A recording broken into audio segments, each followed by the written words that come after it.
In hues fervent as a blush-kissed face, Drape I in a silk and feathered pink embrace of the dress faintly forged in the loom of grace, in the cobalt ribbon of infinity's trace, unseen hands scribing the embroidery of space.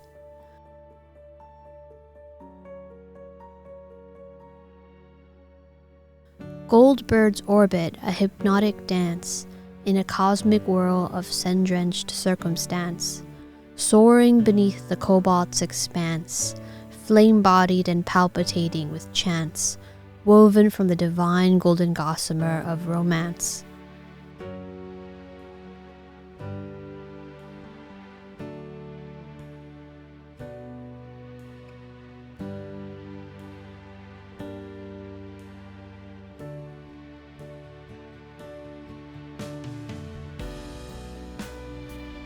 Butterflies of gold beat their wings in flight, within the celestial sketch, casting shadows, dancing light.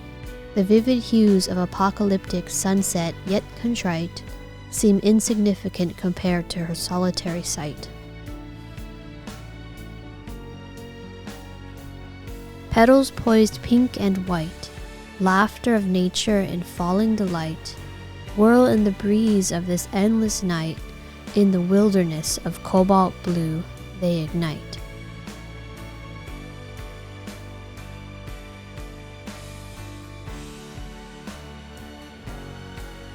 Sorcery sprouts in green magic apples, tails twisted as the gnarled chapels. Whoever takes a bite, nature ensnarls, in woody veins and petrified battles. Become they one with the silent heart of the apples.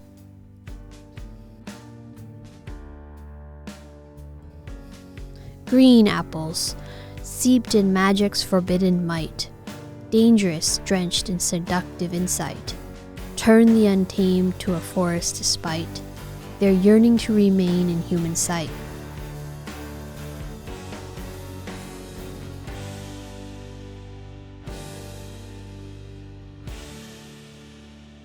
Silhouette in the silk and feathered dress, warily exists in the enchantment less, the pricking transition she can but guess, yet desires the touch of wilderness.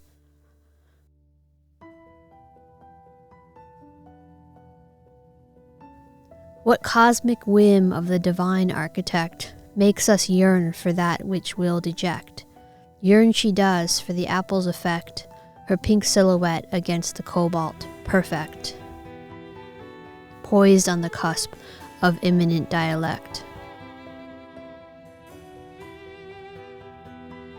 Turn I, it whispers, let roots draw life, exile not from this exchange rife, tree born from the star-chiseled strife, her pulse echoing in the heartwood's fife. Turn I, it murmurs, into a tree's wife.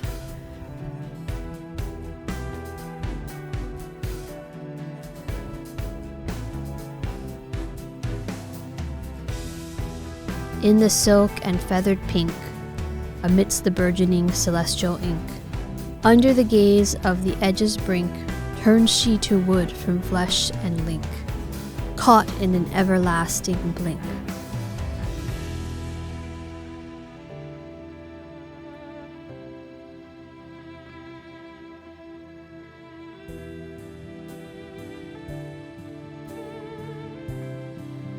Dreaded fate, rendered sweet, through transformation from flesh to feet, in the cobalt sea where the heavens meet, becomes the woman a standing retreat.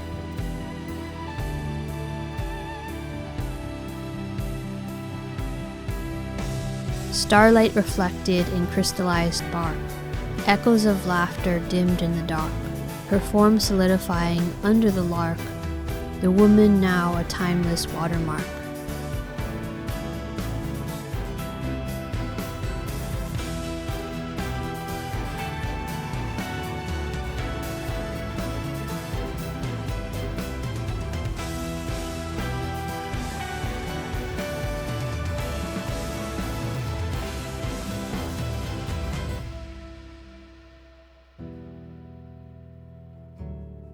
Part of the universe, against such blue, the woman tree, her existence imbued, no longer haunted by her solitude, she stands as nature's gratitude.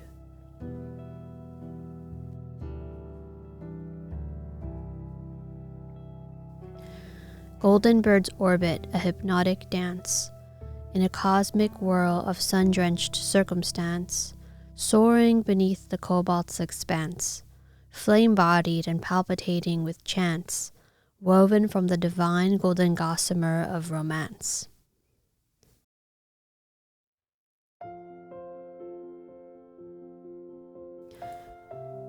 Hello, and thanks for sticking in. About the golden birds. I am Teresa, Oaxaca, an artist and a poet. I enjoy making stories that go along with my paintings, and someday I think I'll publish a book of poetry and paintings, but for now I'm just doing these videos. If you've seen my other video, The Mystery of Dumbarton Oaks, then you probably know what the green apples are all about. And if you haven't, you should go check it out. It's a spooky story about these magic apples that people eat and then they turn into trees.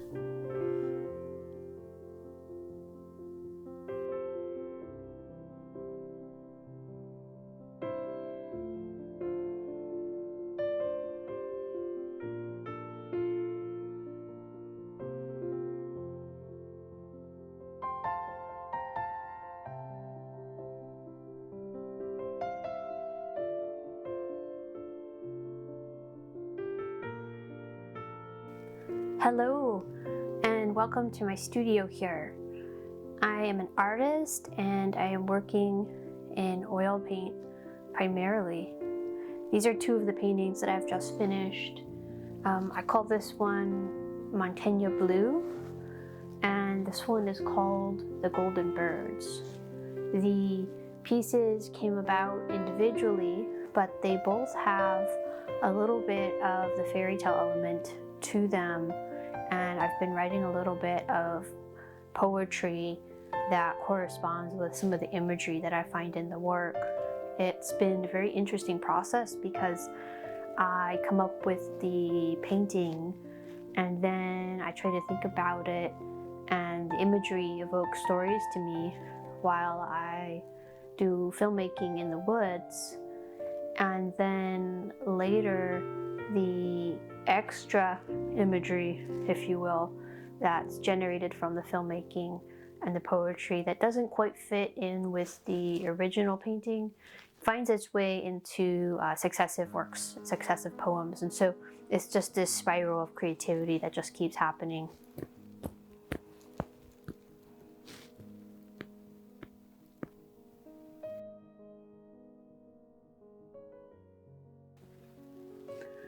Yeah, there are a lot of fun colors in here. I'm mostly interested in getting this vibrant pink color. I've been interested in an artist named Evelyn de Morgan, who is a follower of the Pre-Raphaelites. Who were the Pre-Raphaelites, you may ask? The Pre-Raphaelite Brotherhood, later known as the Pre-Raphaelites, and sometimes abbreviated as PRB, was a group of English painters, poets, and art critics founded in 1848 by William Holman Hunt, John Everett Millais, Dante Gabriel Rossetti, William Michael Rossetti, James Collison, Frederick George Stevens, and Thomas Woolner, who formed a 7-member brotherhood, modeled in part on the Nazarene movement. The Brotherhood was only ever a loose association, and their principles were shared by other artists of the time, including Ford Madox Brown, Arthur Hughes, and Marie Spartali Stillman. Later followers of the principles of the Brotherhood included Edward Burne-Jones, William Morris, and John William Waterhouse, and also Evelyn de Morgan. And she used a lot of very luscious bright pinks, actually pinks that I wouldn't dare reach in satin or silk fabric. The closest I get is probably this cherub right here, and maybe the hair bow in her hair. But the pinks that Evelyn de Morgan was using are just out of this world, something else. I think it's something that I might just creep up on. I'm mostly interested in doing more subtle pearlescent hues, a lot more pastel, and this is just a way that allows me to balance the compositions out. There's a lot of characters and movement and narrative that's at play, and I feel like keeping the colors in the pastel just helps me. It's actually a way of dealing with busyness and overload that I employ in my life. Even in my wardrobe, I actually have a rule of no bright colors. So everything is pastel, and it doesn't mean that I don't wear deep reds or blacks or some neon colors sometimes. It just means that I don't have any in my bedroom, so that when I'm there, I'm not being shouted at by colors. Maybe it's a little bit like a synesthesia thing. I know that's not the right word, but perhaps like feeling colors in a certain way, in a strong way that's hard to ignore, and just trying to weed out certain colors that don't belong in certain rooms or places. That's something that I have been working with and thinking about as an artist for a long time, because being an artist, it's a little bit like being a designer. And so I'm designing the environments I live in, and I'm designing the artwork that you see all around me here. So there are different color palettes depending on the pieces.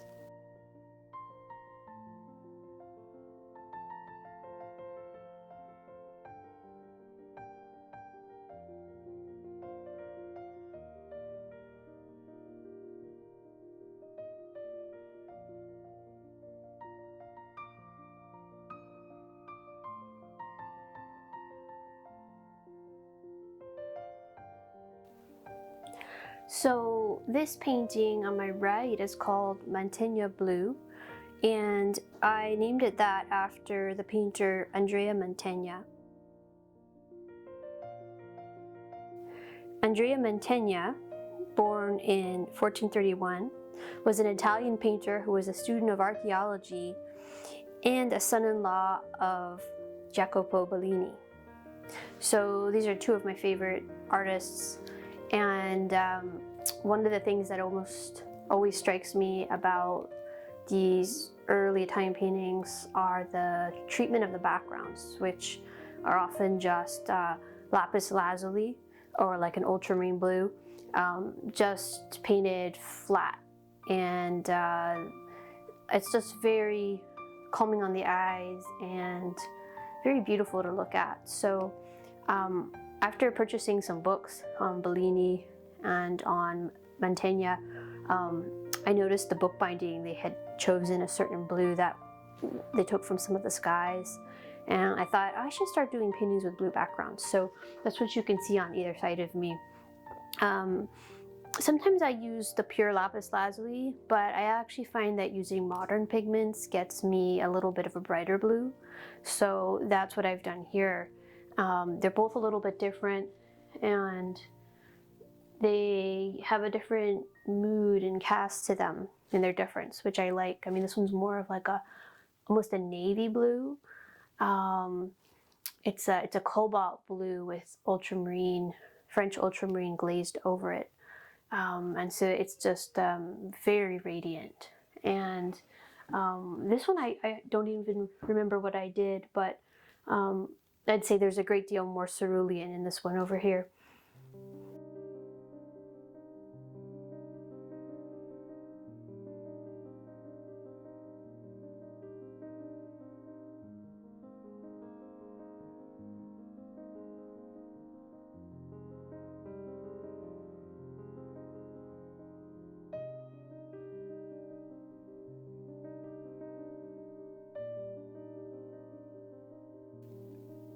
One of the things I've enjoyed working on this piece, one of the things that's been fun to do while working on this piece has been adding elements of abstract design. I have a lot of these circular, colorful polka dots. I've always wanted to do something like this in my work, but having such a classical training background, I felt uncomfortable breaking up the picture plane that way and almost throwing away my training, so to speak, by destroying the realism. But as time has gone by, I've gotten more and more interested in symbolism, surrealism, and medieval art. And one of the things you'll notice if you look at medieval or very early European Renaissance paintings is that they do not hesitate to break the picture plane up. They have a lot of strange things, particularly like cherubs and demons flying around in these backgrounds. They have these sort of stark lapis lazuli blue backgrounds, and they basically try to tell stories in a way that illiterate people would be able to understand. And so one of the ways that they would do that would be to perhaps paint a headless angel, as may have been described in the Bible. So they'll have just like this head zooming around through the canvas, or demons will be popping out of nowhere, tormenting people. And it's really funny. And if it were a modern day movie, you know, you'd expect to see some actor in a CGI suit and a green screen, and then they'd create something like Gollum from Lord of the Rings perhaps, and it'd look very realistic, and you'd sort of feel like he was there in the film with the other characters. But in a lot of older Renaissance movies, when it came to older Renaissance paintings, when it came to depicting these scenes, you know, they had to be almost more like puppet masters or sculptors. So they would create these sort of like straw men-like villains and heroes in their paintings. And I kind of like that look. So I go for that a little bit in my own works. At the same time, though, I do like a bit of naturalism. So I have a lot of sort of realistically observed aerodynamical birds that look like they could fly. So that's one way I deviate from the Middle Ages. I sort of have the ability to freeze frame birds in midair and study them. So I'm very into, you know, getting all this feather detail, the shapes of each feather, you know, trying to understand how they fly, why they flap their wings when they do, things like that. I'm also interested in this floating world concept, which is a ukiyo-e, sort of a Japanese 19th century trend. And I've included a lot of just floating white geranium petals, some pink ones. I grow a lot of these in my studio, so oftentimes when I feel like a composition is lacking, I will just grab a handful of petals and throw it at a setup and sort of see where they fall, almost like tarot cards, and just paint them wherever they fell. And it does usually help the composition evade a sort of a stiffness that can happen when you work a lot on something with, you know, fine brushes and a lot of detail. So I feel like that's where these polka dots are kind of going. They also remind me a lot of some of the Gustav Klimt paintings that I admire. I don't think I've seen these ones in real life, and I'm not thinking so much of the Beethoven frieze paintings, but of some of the women underwater with the long distorted red hair and blonde hair, and I think one of them is called Silver Fish. Maybe there's a goldfish one. I think they're very cool. So I'm kind of getting a little bit into that. You can't really tell if the person's floating up or down, you know, where they are in space. And there's sort of a gentle relaxation to the whole piece, which I like, and that I want to do more of. I like having these in my space, in my studio or living space, and I've sold a few of these to collectors, and I think it's very much a departure from some of my earlier pieces, which may have been filled with more angst or darkness, and these are definitely more of like an inquisitive, you know, floating world feeling. So They're neither light nor dark, but the presentation is just a lot more peaceful and enjoyable and easy on the eye. And I've seen these paintings work in all sorts of spaces, whether you have a very minimalist home, a modernist home, an old-fashioned home, you know, filled to the hilt with china tea cabinets and antiques, and soaring ceilings with you know, gilt moldings when wainscoting. So it's something that I think fits in all homes, which I'm kind of proud about. And I don't know if it's the color palette or it's this polka dot thing. It just seems to work really well. Down here I have my favorite cardinal. We should speak about him a little bit. Okay, so this is my little guy, I call him. I have been feeding the birds for a few years now. At first just out of, I don't know, winter charity or an interest in having birds to observe. And for years I just watched them and slowly gained their trust. But after a while I got interested in photographing them so that I could make paintings. And so of all the birds, I think the sparrows and the cardinals are sort of the ones that don't migrate and they just live in the neighborhood. And so I've had maybe 4 generations of cardinal now. And because they look a little different from one another, I feel like I can tell which generation I'm talking to or, you know, feeding. And I wish I could understand the sparrows better, but there's just so many of them and they all look different. I mean, they all look the same, different but the same, you know. And there's just so much more of them. But this is my little guy, so I feel like I see him every day. He's always kind of like looking at me accusingly. He'll position himself in a tree wherever I am in the house so that he makes me feel guilty if I haven't fed him. And if I come home, he'll just be in the tree waiting. So he must have, there must be a bird system in the neighborhood, and they know how to, I don't know, track me down.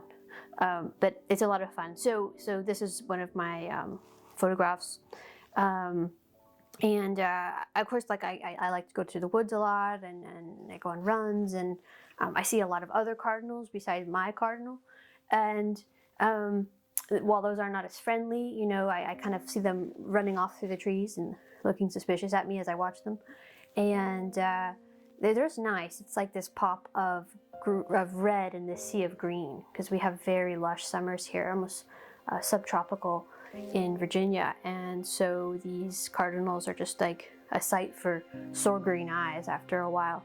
And one of my friends was saying that there's a mythology that cardinals are conduits through the underworld. So she's more into what she calls the woo than I am. Hi, Suzanne. And I like that though. So I don't know if I'm as connected to the woo, but I definitely love to collect mythology and fairy tales. I've got a big collection of fairy tale books with gilt bindings, and then I like to take those and poetry books to the woods to read and get inspiration, and to write now too, as it so happens.